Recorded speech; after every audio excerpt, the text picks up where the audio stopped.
بسم اللہ الرحمن الرحیم۔ حضرت عثمان غنی رضی اللہ تعالیٰ عنہ کے قتل میں شریک محمد بن ابو بکر کو کیسے قتل کیا گیا؟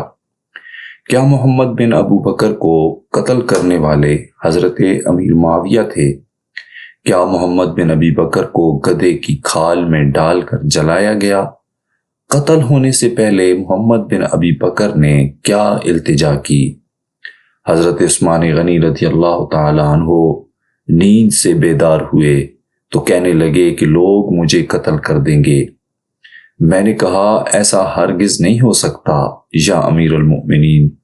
حضرت عثمان غنی رضی اللہ تعالیٰ عنہ کہنے لگے کہ میں نے خواب میں رسول اللہ صلی اللہ علیہ وآلہ وسلم، ابو بکر صدیق رضی اللہ تعالیٰ عنہ اور عمر فاروق رضی اللہ تعالیٰ عنہ کو دیکھا تو انہوں نے فرمایا کہ آج رات افطار ہمارے پاس کرنی ہوگی، یا یوں فرمایا کہ آج تم افطار ہمارے پاس کرو گے۔ طبقات ابن سعد میں ہے کہ راوی بیان کرتا ہے کہ عمر بن حزم کے گھر سے دیوار پھلانگ کر محمد بن ابی بکر حضرت عثمان رضی اللہ تعالیٰ عنہ کے گھر میں داخل ہوئے، اور ان کے ساتھ کنانہ بن بشیر، سودان بن حمران اور عمل بن حمق، اور اس کے علاوہ 3 آدمی اور بھی تھے۔ جب یہ تینوں حضرت عثمان کے گھر میں داخل ہوئے تو ان کو دیکھا کہ وہ اپنی اہلیہ حضرت نائلہ رضی اللہ تعالیٰ عنہ کے پاس بیٹھے ہوئے سورۃ البقرہ کی تلاوت فرما رہے ہیں، تو ان حملہ آوروں میں سے محمد بن ابی بکر آگے بڑھا اور جناب عثمان غنی رضی اللہ تعالیٰ عنہ کی داڑھی مبارک پکڑ لی اور کہنے لگے اے ناشل، اللہ تجھے رسوا کرے۔ حضرت عثمان نے فرمایا میں ناشل نہیں ہوں بلکہ اللہ کا بندہ ہوں اور مومنوں کا امیر ہوں۔ یہ سن کر محمد بن ابی بکر بولا اے عثمان، تمہیں فلاں فلاں اور معاویہ نے کیا فائدہ دیا؟ حضرت عثمان نے فرمایا اے برادر، میری داڑھی چھوڑ دے، یہ جرت تو تیرا باپ ابو بکر بھی نہیں کر سکتا تھا جس کا مظاہرہ آج تو نے کیا ہے۔ محمد بن ابی بکر نے کہا میرا ارادہ تو داڑھی پکڑنے سے بڑھ کر تمہیں قتل کرنے کا ہے۔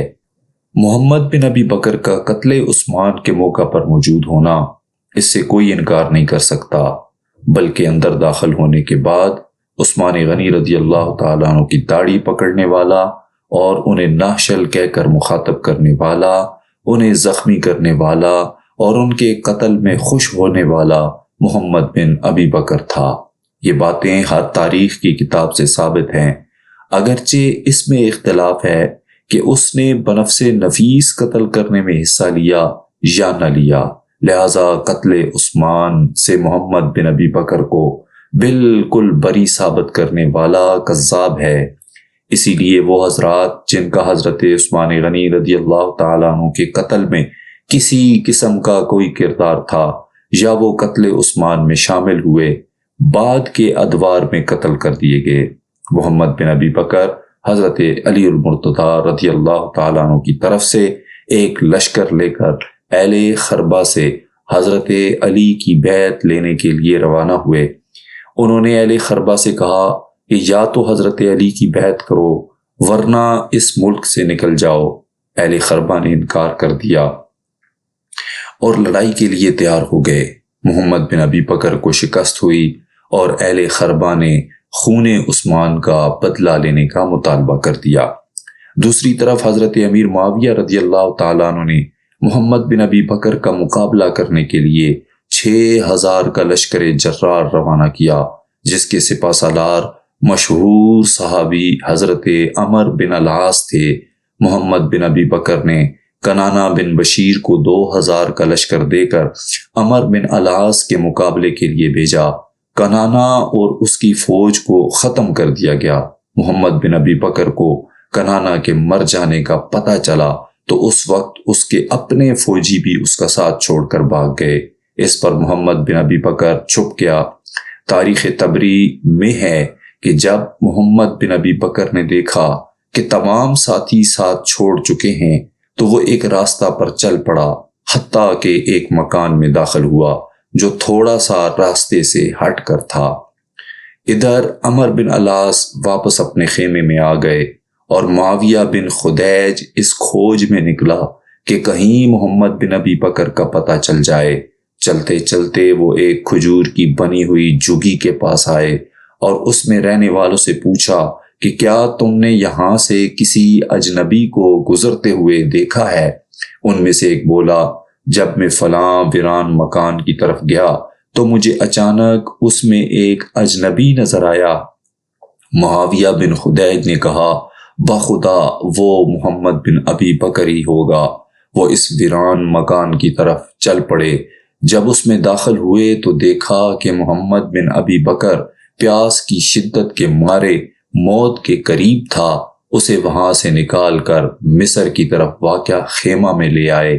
اسے دیکھ کر اس کا بھائی عبد الرحمن بن ابی بکر چھلانگ لگا کر اٹھا اور عمر بن العاص کے پاس گیا اور کہا، کیا آپ میرے بھائی کو ہاتھ باندھ کر قتل کرو گے؟ آپ ابن خدیج کی طرف پیغام بھیجیں کہ وہ میرے بھائی کے خون سے رک جائے۔ اس پر عمر بن العاص نے ایک آدمی ابن خدیج کی طرف بھیجا اور پیغام بھیجا کہ محمد بن ابی بکر کو میرے پاس بھیجا جائے۔ جب یہ پیغام ابن خدیج کے پاس پہنچا تو اس نے کہا، کیا تم نے کنانہ بن بشیر کو اس طرح قتل نہیں کیا اور مجھے کہتے ہو کہ محمد بن ابی بکر کے خون سے ہاتھ اٹھا لوں؟ یہ نہیں ہو سکتا۔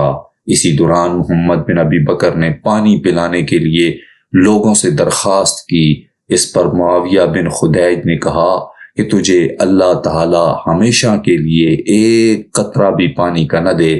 کیا تم نے حضرت عثمان غنی رضی اللہ تعالی عنہ کو پیاسا قتل نہیں کیا تھا اور وہ حالت احرام میں اور روزہ کی حالت میں تھے؟ خدا کی قسم اے ابو بکر کے بیٹے، میں تجھے ضرور قتل کروں گا، پھر اللہ تعالیٰ تجھے دوزخ کا گرم پانی اور پیپ پلائے گا۔ معاویہ نے کہا، تمہیں معلوم ہے کہ میں تمہارے ساتھ کیا کرنے والا ہوں؟ میں تجھے گدھے کے پیٹ میں ڈال کر آگ لگا کر جلانے والا ہوں۔ یہ سن کر محمد بن ابی بکر نے کہا کہ اگر تم ایسا کرنا چاہتے ہو تو یہ کوئی نئی بات نہیں، اللہ کے دوستوں کے ساتھ ایسا ہوتا چلا آ رہا ہے اور مجھے امید ہے کہ تم جس آگ میں مجھے ڈال کر جلانا چاہتے ہو اسے اللہ تعالیٰ ابراہیم خلیل کی طرح میرے لیے ٹھنڈی اور سلامتی والی بنا دے گا، اور اسے تیرے اور تیرے ساتھیوں کے لیے ایسا بنا دے گا جیسے نمرود اور اس کے ساتھیوں کے لیے بنائی گئی تھی۔ اللہ تعالیٰ تجھے اور تیرے ساتھیوں سب کو آگ میں جلائے اور تیرے امام یعنی معاویہ کو بھی جلائے۔ معاویہ نے کہا کہ میں تجھے عثمان کے قتل کے بدلے میں قتل کرنا چاہتا ہوں۔ تو محمد بن ابی بکر بولا، حضرت عثمان رضی اللہ تعالیٰ عنہ نے ظلم کا راستہ اپنایا اور احکام قرآن کو چھوڑ دیا، اور جو شخص اللہ تعالیٰ کے اشارے کے ساتھ فیصلہ نہیں کرتا وہ فاسق ہے۔ ہم نے تو عثمان سے اس وجہ سے انتقام لیا ہے اور اسے قتل کر دیا ہے۔ یہ سن کر معاویہ غضبناک ہوا اور آگے بڑھ کر اسے قتل کر دیا، پھر ایک مرے ہوئے گدھے کی کھال میں ڈال کر جلا دیا۔